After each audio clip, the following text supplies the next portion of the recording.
and welcome to the Financial Goddess channel. Today we have a very special guest, a friend of mine, Rita Zappulla.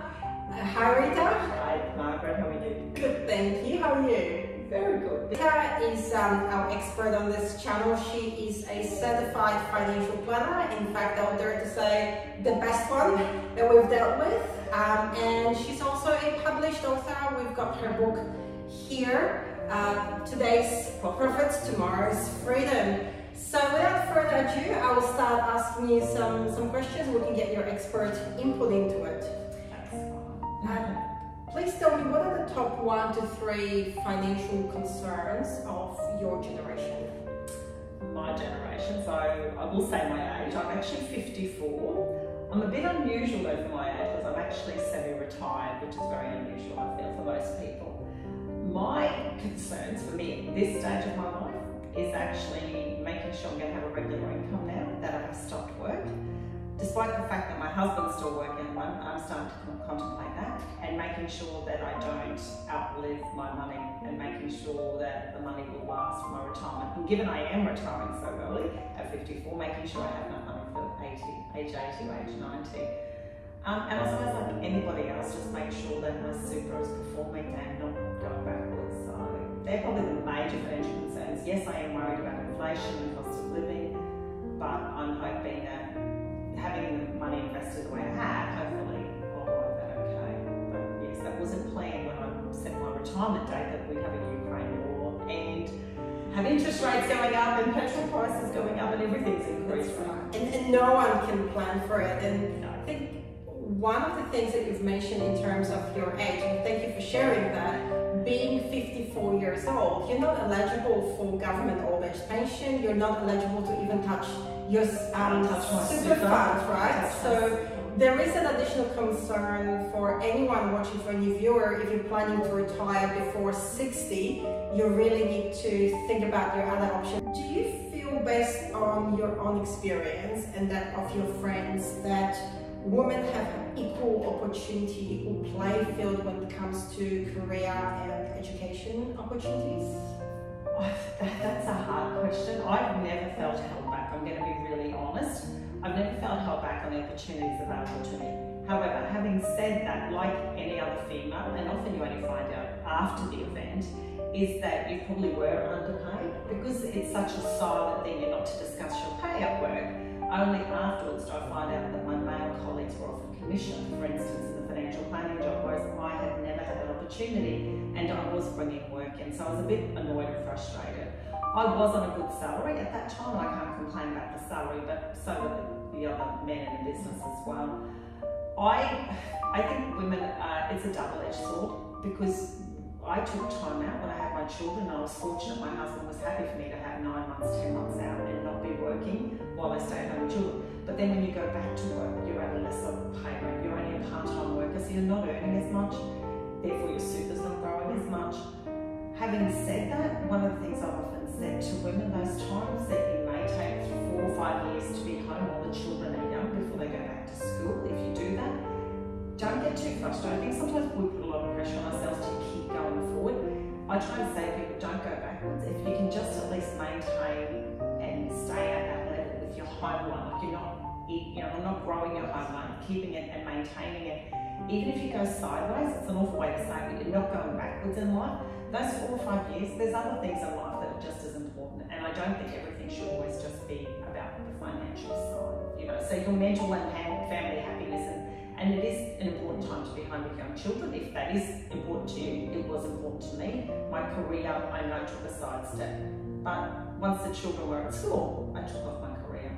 And obviously I also became self-employed. So the opportunities available to us as self-employed and growing that business. Well, that's right. And it's a long-term game. When we're talking about from the time that you're eligible to work at the age of roughly 15 till the time that you're, according to the government, allowed to retire at 67 or 70, if you go with that number, that's a long-term game. So it's not a sprint, it's not how fast you can get to your destination. You gotta plan for it like a marathon, right? And that's what you're talking about, just not being afraid to step aside, prioritize your family.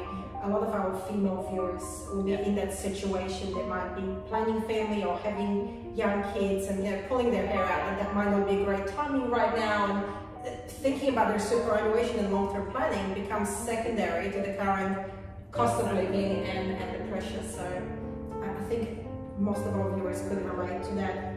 Now, in terms of, if we think about our system and our society, do you think that there are any changes required either within our system or our society to give women equal gender, talk about gender equality opportunities for women? I struggle with that because I think it's a difficult one. I suppose I've always just played whatever rules are available. I've played to the game. I've known what I can put into super, and I've maximised what I can when I can. If it's a system, if it's a process, or the financial institutions holding you back. For instance, when I went into business, my first accounting business I used to have a long time ago, I was only 26 or 28, my dad had to guarantee the loan, and they wouldn't go by me, even though I had an investment, I had my own home, I had my own little unit. It wasn't good enough. You know, in those days, we're only talking in the 1990s, we're not going back centuries, and you know, those things I'm hoping have changed and that it's not needed, but you know, you see the hurdles that people have to jump. Probably one thing for tax I would love to see is if people are in a couple, and it's an American thing, is that they average a taxable income, their thresholds together, because often we've got one person working who's got a higher income, the lower one's much lower. If they actually would average the two and even it up, maybe that could create some tax savings and benefit to that family unit, but that doesn't help the single parents. You know, I realise in today's society not everyone's in a relationship, but yeah, I'm not sure. And you do, and it's an interesting point you've mentioned about having that parental support that can make a difference. And yes. I've known Rita for a number of years now, and she hasn't been shy mentioning the support and how blessed she felt, especially by your dad. And that, I think that's an important point when we're talking about making changes in the society, making sure that we create a gender equal opportunities, that the men, the fathers play a key role in the early women's and early girls' development to assist her with those opportunities and for her to see it, that she's on an equal play field to her brothers or other male counterparts. As you're saying, like I'm from an Italian background, I should make out by my surname, that my parents were always that I would go to university, and I had friends at school from exactly Italian parents, and same thing as ours, migrants out here, and there was no way those daughters were going to uni because it would be a waste of time. They were only going to be getting married and staying home, and I have always been blessed that my parents valued having an education for myself and my brothers, and the fact they taught me so many financial lessons in life about owning an investment property or living in your budget. Like, you know, I grew up with all my clothes home sewn and curtains were made for the rental properties, and my mum and dad worked together, and you cut corners, dad mowed the lawns on weekends despite having a full-time job. He never paid for it, and in fact then he'd look at us that we're lazy because when we've owned investment properties, I value my Saturday. We would pay somebody else to mow the lawns rather than us. Times have changed. Times have definitely changed, and you move with it, and it's all about value and what's a priority for you, and you know, what can you afford or not afford at any stage of your life. You know, when you need to tighten the belt, you know, the cleaner goes, the mowing guy goes, the pool guy goes, you know, but when you can afford it, then enjoy life, and that is a balance. It is a balance about having that financial freedom. And that brings me to my other question, and I think you partially already answered that right now.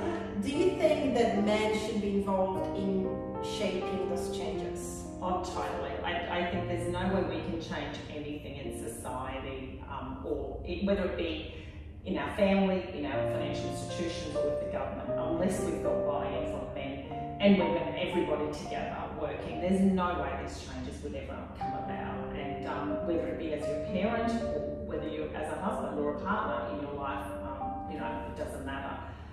Even my brothers have always been very supportive of me. You know, just that adds a little bit of help and support. I do think that men have to still be involved. I don't think it's a women only, and you know, rather than any exercise, whatever you want to say, I do think it's got to be done together to make sure it's going to last and everybody has buy-in on it. So. Absolutely, and I tend to agree with you. There is sometimes a misconception with, and I dread to use the word feminism, but yes. there can be a misconception, like with any set of values, people can take it to the wrong extreme and set a bad name. And one thing that I've seen time and time again come through is almost this devaluing of a man under the false pretenses of equality for women, and that's not what I'm advocating for. I know that's not what you stand for. What we're talking about is equal opportunities for both men and women. And you might sometimes, if you're not close enough to the issue, you might think that there are equal opportunities, but if you look at statistics in Australia with so many women over the age of 50 experiencing homelessness and not having enough superannuation, you can see that there is a systematic problem. And the only way to fix it, like you've said, Rita, is to have both parties come to the decision-making table and work out a solution in a way that you do it in a healthy marriage, that there is the man's point of view, the woman's point of view, and then there is, you know, you work together for the mutual benefit of both parties, and that's how society benefits in the long term, right? Now, do you have financial goals for yourself, Rita? I have had financial goals for myself, and unfortunately I've slammed them all and hit them all. I think that's actually been a problem I've had. I haven't balanced my life. So my new goals, I haven't yet set new goals for what I want, other than I'm hoping to do some more travelling in my retirement. So I generally have achieved every financial goal. That is my problem at 54, and it's a lovely problem to have, but I have been able to semi-retire. We can afford to not work. I choose to still, I still do work 2 days a week, but that's just choosing to do it. So my new goals will be to, make sure my retirement is funded, that I can be comfortable, and that, I suppose that I can travel overseas once a year. That is my next probably financial goal, but financially looking forward to do that. But I don't have anything really major at the moment because I've unfortunately aimed and done everything I needed to do. Travel is a great one. I think it's on every retiree's list. Even when you think about early retirement, one of the reasons people want to do it is so they can just travel more than the 4 weeks a year that you might get off. And how confident do you feel on a scale of 1 to 10, 10 being 100% and 1 not 10 out of 10, are you going to hit those goals? I've always set my goals and always achieved them, and I've always wondered how come, but I do believe just people need to write them down and get focused, and you can achieve any goal. I don't care I shouldn't say it, what anyone says. I really am a firm believer about writing your goals down and setting them. And at 30 I was going to have my first unit paid off. I think it was 30 and a half or 6 months out, but I had gone overseas once or twice. So, there might be bends and twists, and there might be, you'll get to your goals. And every time I've set myself, I'm going to buy an investment property, I'm going to have my home paid off. Setting those goals, you just achieve them. And I don't need to work on my financial, I need to work on other areas of my life. But that's the thing, it's about having balance. And unfortunately, it's a lovely problem. I have focused and I've got to that, and now there's other issues I need to sort out. So. There always is, right? That's our part of life, and we ride with it. So, for my next question, I wanted to talk to you about retirement, and the traditional way we've worded that question for all our other females was, have you thought much about your retirement, and do you think you'll be able to retire by choice when you're ready? So I will reward that question for you, since you've already retired, so obviously you've thought about it quite a lot. So the question I wanted to ask you instead was, how long have you thought about your retirement before you set that date, and have you actually retired at the age that you originally set it as your goal? I probably was in my mid-40s, early 40s, 45 probably is when I set my goal to retire by 55, so I probably hit it a bit earlier than I thought.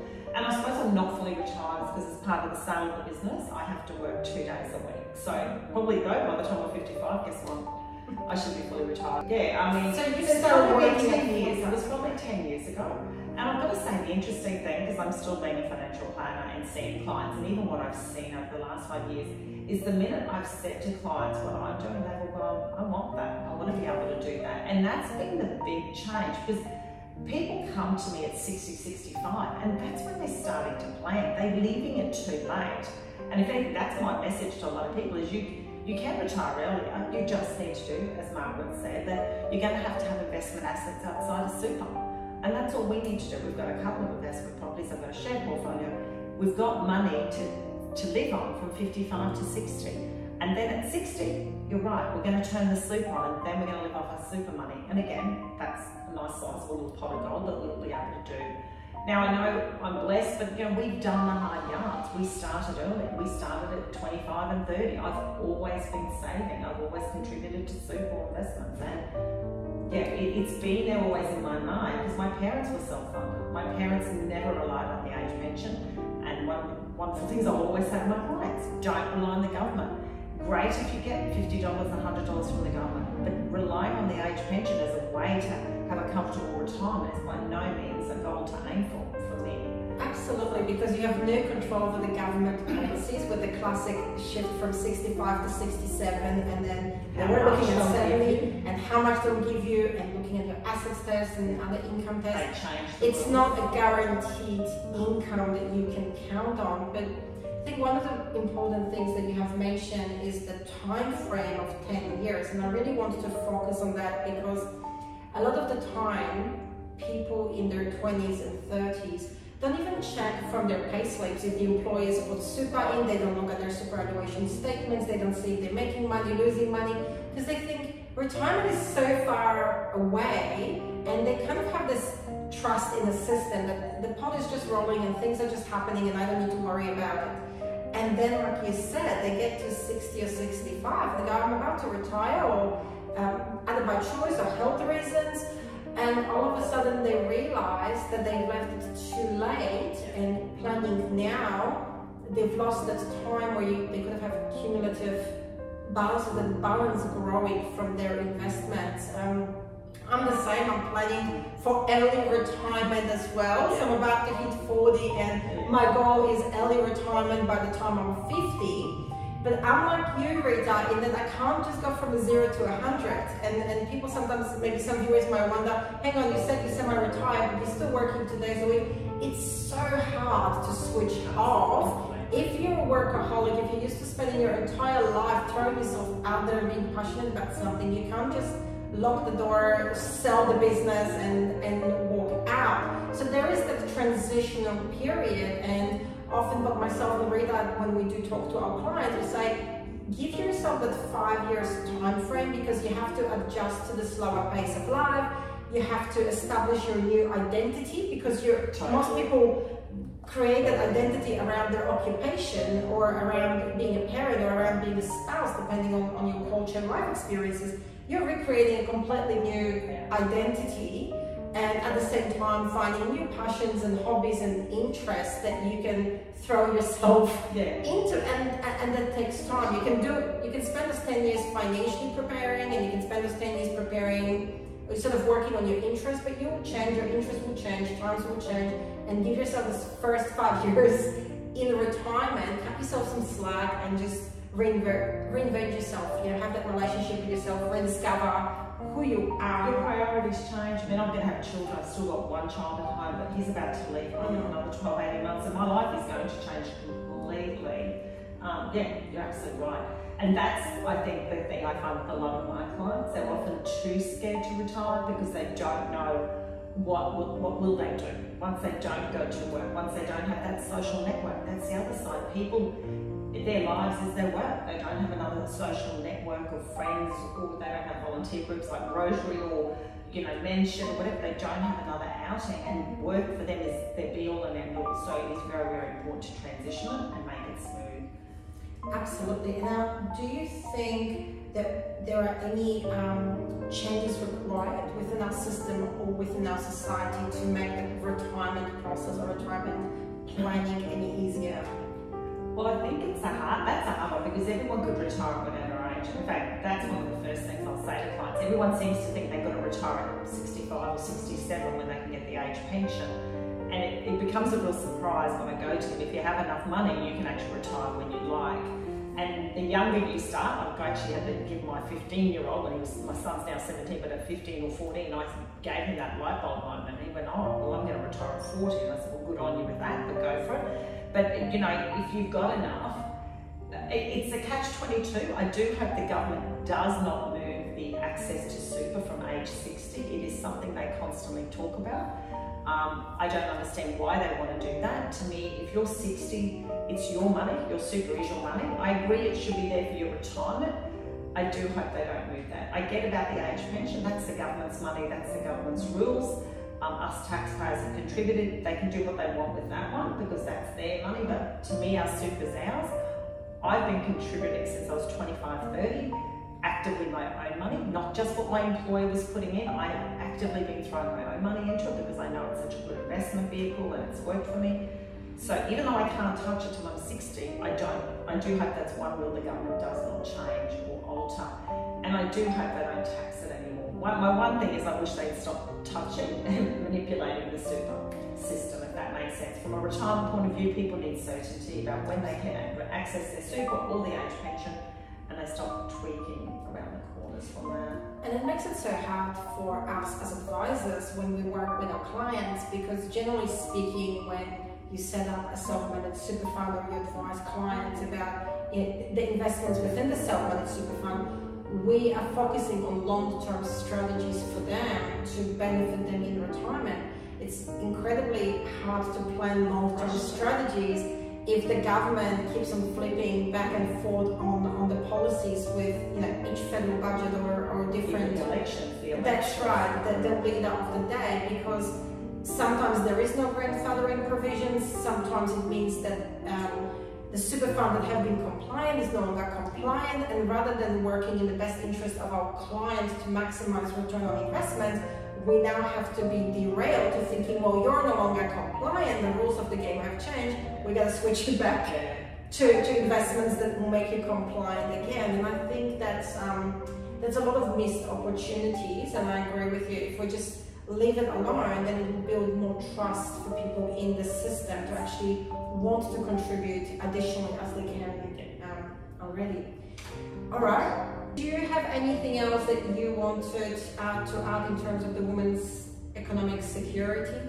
My big thing for a lot of women, and especially the younger women, if there's any listening, is just start early. Start early saving and start even contributing to super, even just $10 or $20 a week or a month.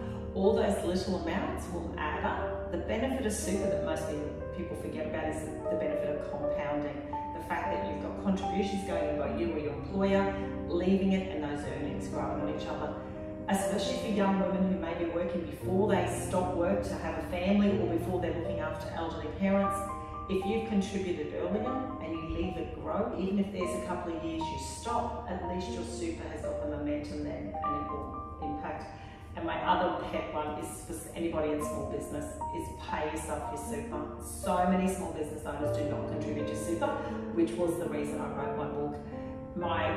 It scared me the amount of 60-year-olds or 65-year-olds have not been putting money into super for 10 or 15 years because they're in small business. They think the business is their super, they're going to be able to sell it, and unfortunately they can't sell it, or they can't find a buyer who'll give them the price they want. So it's up to each of us to own our own future, our retirement. Do not rely on the government, and there's just a number of different ways of learning the rules of how to contribute to super and maximise them. That's right, you gotta be proactive and don't be afraid to seek expert advice. That's one thing I'm cautioning people against. There is so much media information, so much stuff on social media and even YouTube. Before you listen to someone, check their credentials to make sure that you're following advice from an expert, because anyone can put any opinion out there, and that's one of the biggest things that we struggle in our finance industry, that anyone can go and put anything out there, and people are more likely to follow a celebrity or an influencer than they are to take the boring road. That's right, and see an accountant or a financial planner. So Rita, you've written a book about it because that's your big passion and big message to the business owners. Tell us a little bit more about your book. So my book was written a couple of years ago, about 3 years ago now, and my book actually takes small business owners on their journey from when they're just starting out, things to think about, the budgets they need to set, and about starting to pay just 10% of whatever you take out as drawings into super. And then I go through considering taxation and definitely getting tax advice from an accountant or a financial planner. And then also just evolving into growing your super to the point that eventually you may consider a self-managed super fund and buying your own business premises. So the whole thing is through that whole journey from when you start your business to actually when you sell the business, and how even to minimise capital gains tax and contributing to super and taking advantage of the benefits available. My book's available on my website. It's Wealth Creation Academy. And we'll put the link in the bio below as well, so you can have a look and check it out. Yes, and it's also available on at the good websites, Amazon, and you can also download it on Audible. I've made an e-book because if you're like me, reading a book is too hard, and I like to listen in the car when I drive around. That's right, kids drop offs to school, from school, soccer practices, sports on the weekends. There is your opportunity to still get the good info in. Exactly. Hear it from the expert. Well, fantastic. Thank you so much, Rita. And we'll see you next time. Thanks everyone. See you real soon.